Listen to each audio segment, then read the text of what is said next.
¿Qué tal? ¿Cómo te va? Una vez más te doy la bienvenida al asombroso mundo de la célula por mi canal Biología con Crichu. En esta oportunidad vamos a empezar a hablar de la primer biomolécula en cuestión, que son los glúcidos. Esta biomolécula también recibe el nombre de azúcares, hidrato de carbono o carbohidratos. Puedes encontrar cualquiera de estos nombres en la bibliografía. Lo que es importante es que cualquier glúcido es una molécula que se comporta de manera hidrofílica. Esto quiere decir que se disuelve completamente en agua por tratarse de una molécula polar. En cuanto a su organización, vamos a encontrar en la naturaleza algunos glúcidos que son monómeros porque son glúcidos sencillos y que se los utiliza justamente para formar glúcidos complejos o polímeros, que justamente van a estar formados por la unión de muchos monómeros. Como regla general, todo glúcido que sea monómero recibe el nombre de monosacárido.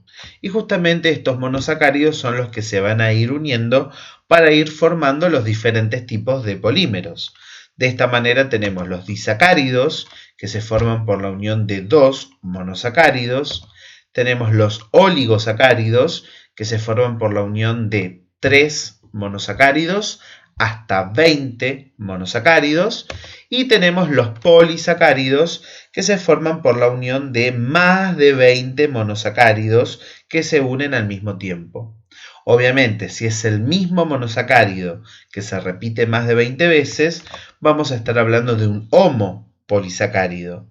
En cambio, si tenemos diferentes tipos de monosacáridos que se están uniendo más de 20 veces, estaremos hablando entonces de heteropolisacáridos.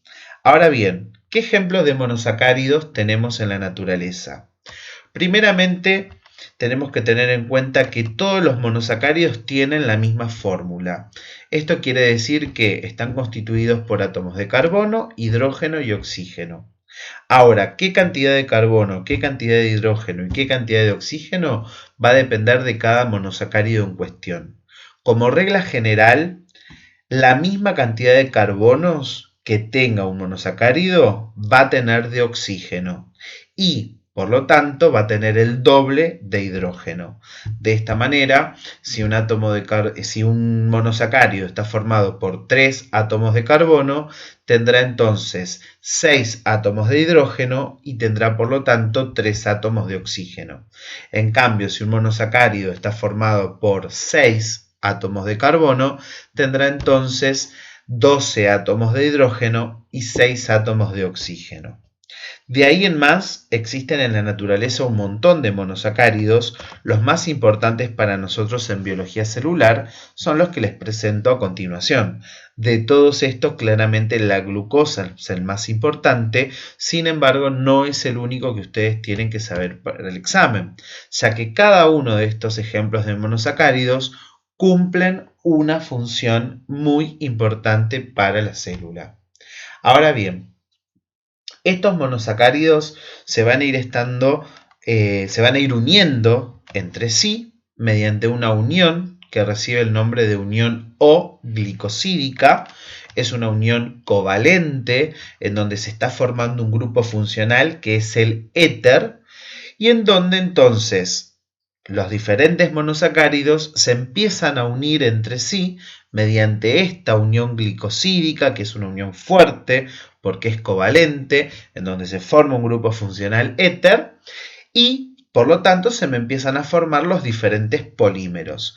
Cuando un monosacárido se une mediante una unión O-glicosídica con otro monosacárido, se me forman los disacáridos. Cuando yo le agrego mediante una unión O-glicosídica un tercer monosacárido, se me forma entonces un oligosacárido. Y así sucesivamente voy a ir formando los diferentes polímeros de glúcidos que existen. Como ejemplos de disacáridos, los más importantes que ustedes tienen que conocer, la maltosa, la lactosa, la sacarosa. Ya después estudiaremos justamente en clase cómo están formados cada uno de ellos disacáridos.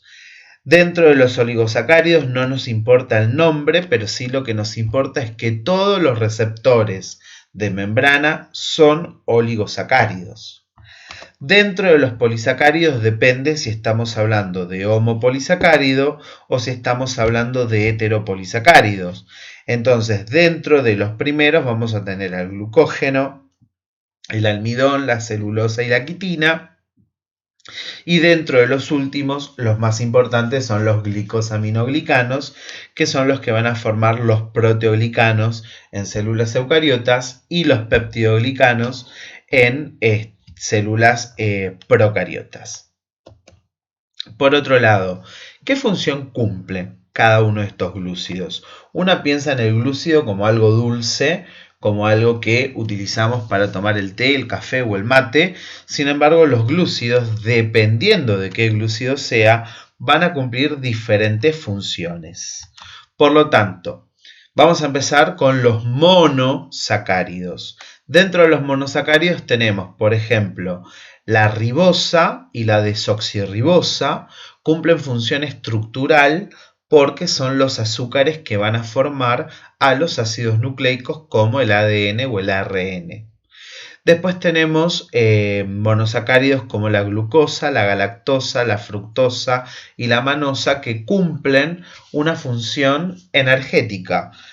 Cualquiera de ellos, sea galactosa, fructosa, manosa, va a convertirse en glucosa y a partir de la glucosa realizamos la respiración celular. Cuando estudiemos respiración celular, vamos a ver que cualquier alimento puede transformarse en glucosa.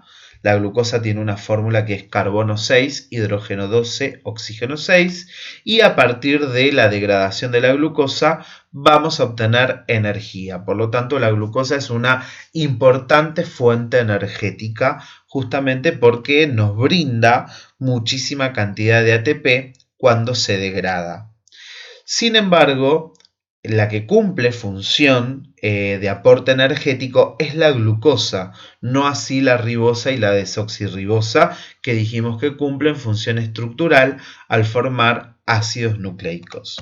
Con respecto a disacáridos como la maltosa, la lactosa y la sacarosa, su función también es energética, o sea, cumplen una función metabólica, porque justamente se van a degradar a los monómeros que la constituyen y a partir de esos monómeros yo voy a poder realizar respiración celular. Por ejemplo, la maltosa está formada por glucosa más glucosa.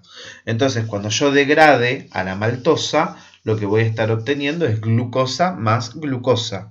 Y a partir de esas glucosas que obtuve, ahora puedo realizar respiración celular y a partir de la respiración celular, que es la degradación de la glucosa, voy a poder obtener energía en forma de ATP.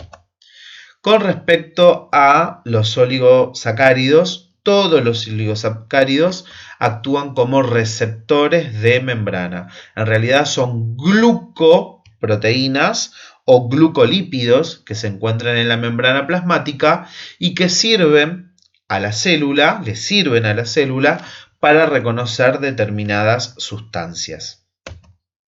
Con respecto a los polisacáridos, depende si se trata del glucógeno, del almidón, de la celulosa o la quitina. Pueden cumplir funciones de reserva energética, como es en el caso del glucógeno, como es en el caso del almidón, pero también pueden cumplir funciones estructurales para formar la pared celular, como es en el caso de la celulosa y la quitina. Y por último, los heteropolisacáridos siempre cumplen funciones estructurales. Dentro de ellos tenemos los GAGs, los proteoglicanos, los peptidoglicanos y también actúan como receptores celulares. Esto es todo por hoy, ¿sí? Nos vamos a estar viendo entonces en el próximo video. No dejen de escribir sus comentarios, que con gusto les voy a estar respondiendo todas las dudas que les surjan acerca de los glúcidos. Esto es un video cortito porque con muchísima profundidad lo vamos a ver en nuestra clase presencial. Hasta la próxima.